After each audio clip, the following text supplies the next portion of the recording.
moi j'habite dans un petit hameau, à 40 km de Dijon, en plein territoire rural. Je n'ai jamais habité en ville.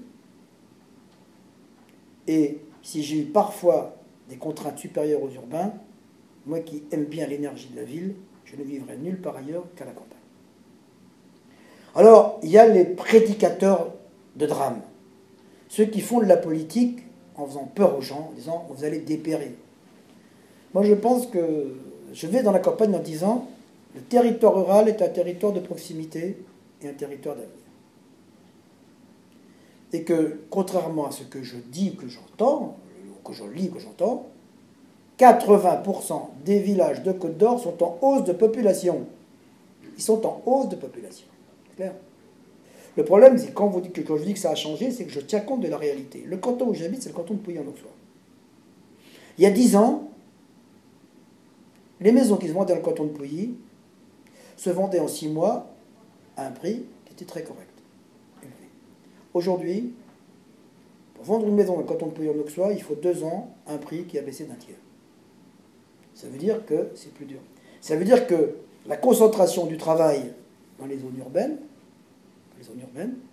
fait que les gens, maintenant, pour des raisons de transport, de coûts, pour leurs enfants, etc., les a ramenés vers la ville. Mais ça veut dire aussi que dans la mentalité des Français et des Bourguignons, aller s'installer à la campagne pourrait apparaître aujourd'hui comme péjoratif. Essayez de... Pourquoi vous croyez qu'il y a 17 cantons en Bourgogne qui n'ont plus de médecins, ou plus de dentistes, qu'on a du mal à amener des vétérinaires? C'est parce que je crois que c'est ce discours paupériste et catastrophique qui incite qui change la mentalité des gens. Moi, je me suis installé à la campagne à Pouilly-en-Auxois vétérinaire, j'aurais pu m'installer pour soigner les chiens, rue de la Liberté ou ailleurs. Je l'ai fait parce que c'est un choix de vie à côté. Donc je crois que faire penser aussi aux gens qu'on va installer toutes les usines demain à la campagne, c'est pas vrai. C'est pas vrai.